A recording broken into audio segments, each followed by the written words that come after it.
Good morning बच्चों। अभी तक हम क्लास 12 की केमिस्ट्री में ठोस अवस्था नामक चैप्टर पढ़ रहे थे, जिसमें हम लोगों ने कुछ टॉपिक को पढ़ा है, अभी कुछ टॉपिक उसके बाकी हैं। तो आज इस चैप्टर में हम लोग आगे बढ़ रहे हैं। आज का जो टॉपिक है वो पिछला जो टॉपिक पढ़ा करके क्लोज किया गया था 1 महीने पहले, वहीं से रिपीट करते हुए हम लोग आगे बढ़ने वाले हैं। तो आज का टॉपिक हम ले रहे हैं एकक कोशिका में अवयवी कणों की संख्या। एकक कोशिका में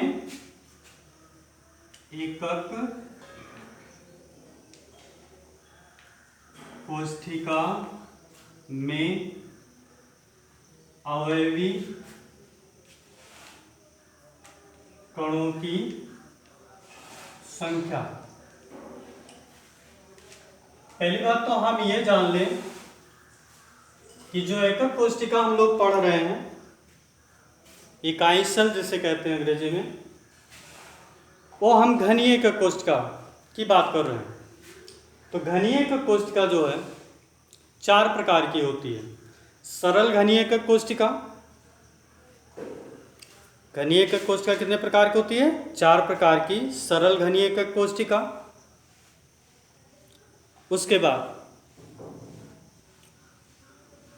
काय केंद्रित एकक कोशिका या अंतः केंद्रित एकक कोशिका,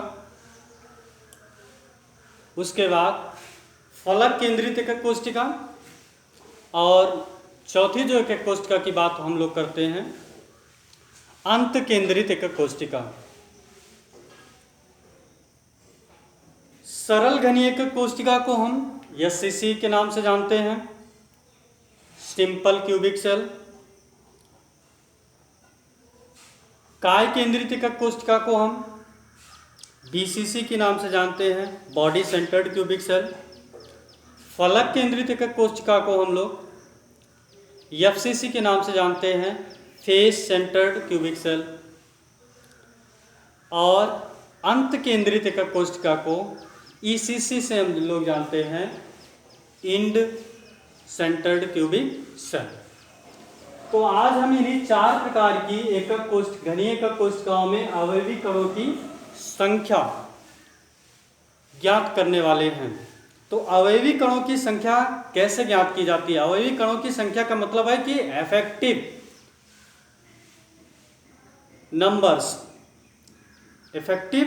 नंबर्स ऑफ कॉन्स्टिट्यूएंट पार्टिकल्स। माने इन एकक कोशिकाओं में प्रभावी कणों की संख्या जो है, हम उसकी गणना कैसे करेंगे, उसका निर्धारण कैसे करेंगे कि सरल घनीय एकक कोशिका में प्रभावी कणों की संख्या कितनी है, काय केंद्रित एकक कोशिका में प्रभावी कणों की संख्या कितनी है, बीसीसी में प्रभावी कणों की संख्या कितनी है, इसी तरह एफसीसी में प्रभावी कणों की संख्या कितनी है, ईसीसी में प्रभावी कणों की संख्या कितनी है, ये चीज़ हम लोग जानेंगे। तो सबसे पहले हम इन चारों प्रकार की घनीय एकक कोशिका के स्ट्रक्चर के बारे में जानना पड़ेगा। तो जब हम इन चारों प्रकार की घनीय एकक कोशिका के स्ट्रक्चर को ठीक से जान लेंगे, तब हम इन एकक कोशिकाओं में प्रभावी कणों की संख्या भी आराम से, आसानी से निर्धारित कर लेंगे। तो बात करते हैं सरल घनीय एकक कोशिका। हम सब लोग जानते हैं कि सरल घनीय एकक कोशिका में अवयवी कण केवल एकक कोशिका के कोनों पर ही उपस्थित होते हैं। घनीय एकक कोशिका में 8 कोने, 6 फलक और 12 कोर होती हैं। घनीय एकक कोशिका में 8 कोने, 6 फलक और 12 कोर होती है। यह सबको मालूम होना चाहिए। तो घनीय एकक कोशिका में अवयवी कण केवल एकक कोशिका के कोनों पर ही उपस्थित होते हैं। इसका मतलब है कि घनीय एकक कोशिका में केवल कोनों पर ही, सरल घनीय एकक कोशिका में केवल कोनों पर ही अवयवी कण होते हैं। और कोने पर उपस्थित प्रत्येक अवयवी कण 8 अपने चारों ओर 8 अन्य एकक कोशिकाओं में भी सहभाजित रहता है। किसी भी एकक कोशिका के कोने पर उपस्थित अवयवी कण अपने चारों ओर 8 अन्य एकक कोशिकाओं से भी संबंधित रहता है, से भी जुड़ा रहता है। तो इस तरह से उसका एक एकक कोशिका में योगदान कितना होगा? फिर उसका एक एकक कोशिका में योगदान जो होगा वो 1 होगा, क्योंकि एक कण जब 8 एकक कोशिका में सहभाजित है और सरल घनीय एकक कोशिका के 8 कोनों पर 8 कण होंगे, एक कण 8 एकक कोशिका में सहभाजित है, तो एक कण का 1/8वां भाग ही एक एकक कोशिका में अपना योगदान देगा। इस तरह से 8 कण जो हो जाएंगे, 8 अवयवी कण जो होंगे सरल घनीय एकक कोशिका के, वो अपना 1/8 1/8 1/8 योगदान करेंगे, तो कुल मिला के कितना योगदान हो जाएगा? 1 हो जाएगा। तो ये हमेशा याद रखना है कि सरल घनीय एकक कोशिका के कोने पर उपस्थित अवयवी कण का एक एकक कोशिका में जो योगदान होता है 1/8 होता है। दूसरी बात, दूसरी एकक कोशिका फलक केंद्रित एकक कोशिका। फलक केंद्रित एकक कोशिका की स्ट्रक्चर क्या होता है?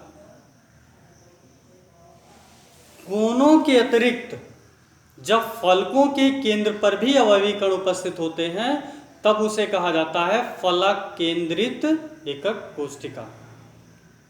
माने वह घनीय एकक कोशिका जिसमें कोनों के अतिरिक्त फलक के केंद्र पर भी अवयवी कण उपस्थित होते हैं उसे कहा जाता है फलक केंद्रित एकक कोशिका। तो हमने बताया था कितना फलक होता है घनीय एकक कोशिका में? 6 फलक होते हैं। तो 6 फलक के कोने पर भी यहाँ इसमें कण उपस्थित होंगे, और 6 फलक के केंद्र पर भी कण उपस्थित होंगे, और 8 कोनों पर भी कण उपस्थित होंगे। तो जो कोने पर कण उपस्थित हैं उनका तो योगदान 1/8 होगा। इस तरह से 8 कणों का योगदान 1 हो जाएगा। और जो फलक के केंद्र पर उपस्थित होते हैं कण, वो अपने अगल बगल की 2 एकक कोशिकाओं में सहभाजित होती हैं। इसलिए फलक के केंद्र पर उपस्थित अवयवी कण का एक एकक कोशिका में जो योगदान होता है वो 1/2 होता है। तो 6 फलक हैं, उनके केंद्रों उपस्थित अवयवी कण का कुल एकक कोशिका में जो योगदान हो जाएगा कितना हो जाएगा? 3। तो 3 हो जाएगा प्रभावी कणों की संख्या जो फलक पर उपस्थित हैं, और 1 हो जाएगा कोने पर। इस तरह से प्रभावी कणों की संख्या कितनी हो जाएगी फलक केंद्रित एकक कोशिका में? 4। ये डायरेक्टली याद रख सकते हैं न्यूमेरिकल के लिए। बीसीसी में काय केंद्रित एकक कोशिका में वह सरल घनीय एकक कोशिका जिसमें कोने के अतिरिक्त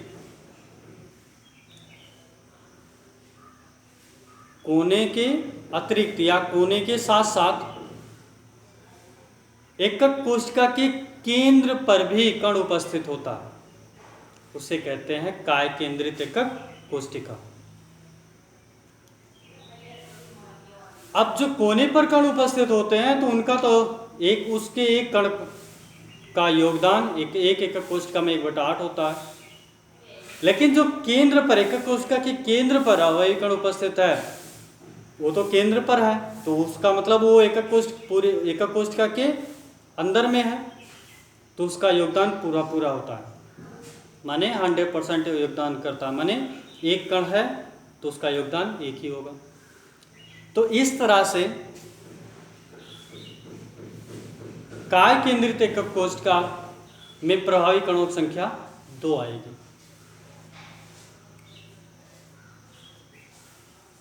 अब इसके बाद अंत केंद्रित एकक कोष्ठिका चौथी जो है, इसमें क्या होता है कि कोनों के अतिरिक्त अवयवी कण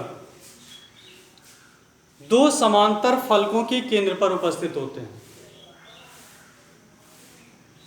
तो इसमें प्रभावी अवयवी कणों की जो संख्या हो जाएगी,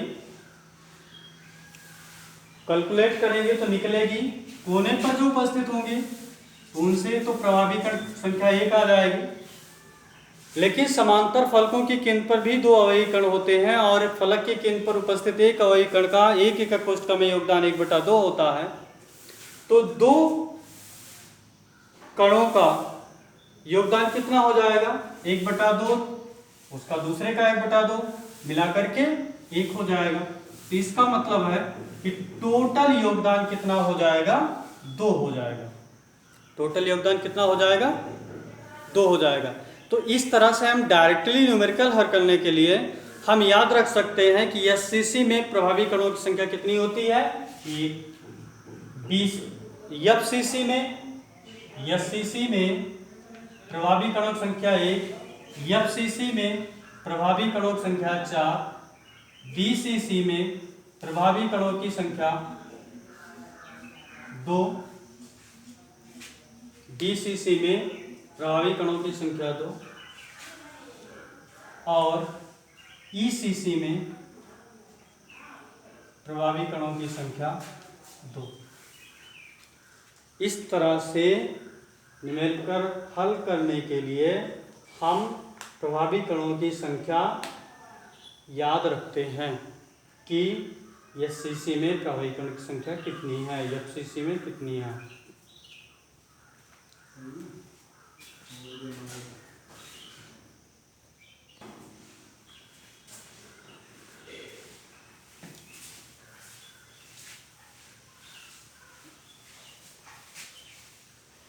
चलिए देखिए, कैलकुलेशन करते हैं। एकक कोष्ठिका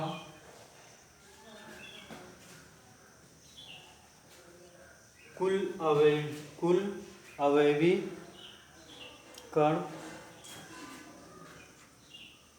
एकक कोष्ठिका, उसके बाद कुल अवयवी कण, उसके बाद कणों का एक एकक कोष्ठिका में योगदान, कणों का एक एकक कोष्ठिका में योगदान, उसके बाद प्रभावी कणों की संख्या।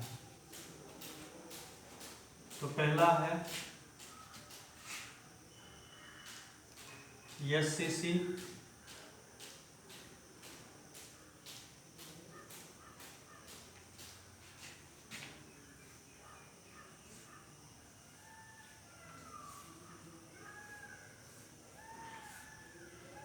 एससीसी में क्या होता है कि कण केवल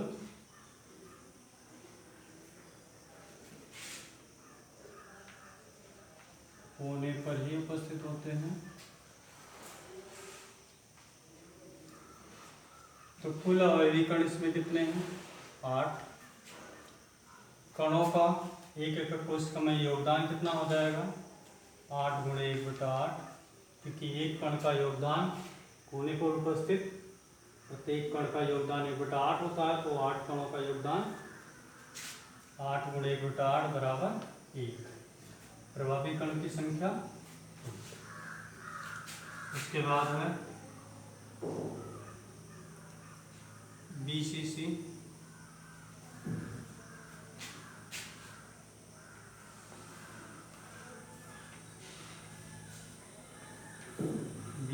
में क्या है, कोनों के साथ साथ कण जो होंगे वो कोष्ठिका के केंद्र पर भी उपस्थित होगा। तो कुल अवयवी कण कितने हो गए,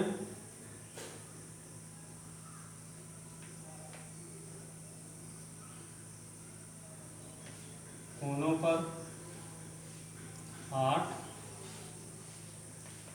केंद्र पर 1। योगदान कितना बनेगा, 8 × 1/8 बराबर 1, और इसका तो 1 बनेगा। इस तरह से कुल कितना बनेगा, 2। स्वाभाविक क्रमांक संख्या 2।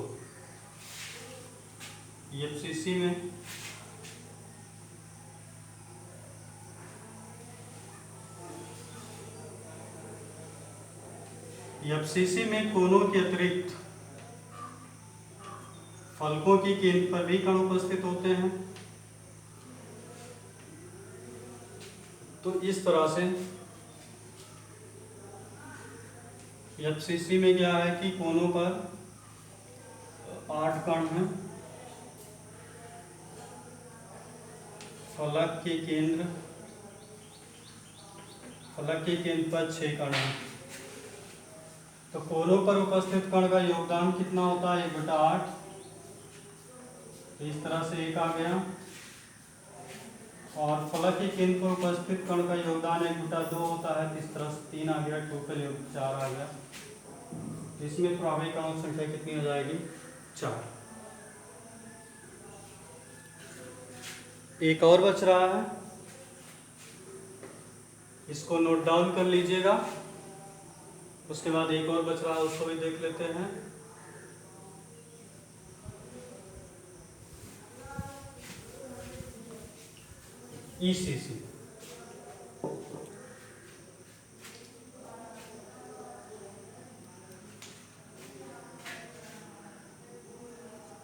ECC में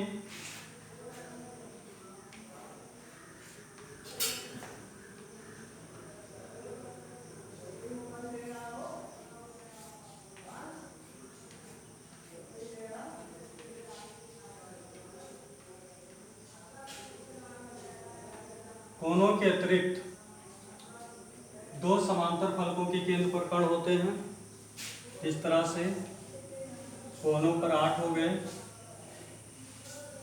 फलक के केंद्र पर 2 कण हो गए। योगदान क्या होगा, 8 × 1/8 बराबर 1, और ये 2 कण का 2 × 1/2 बराबर 1। तो इस तरह से प्रभावी क्रमांक संख्या कितनी आ जाएगी, 2। अब इस चैप्टर में आगे के टॉपिक को अगले वीडियो में इंक्लूड करेंगे।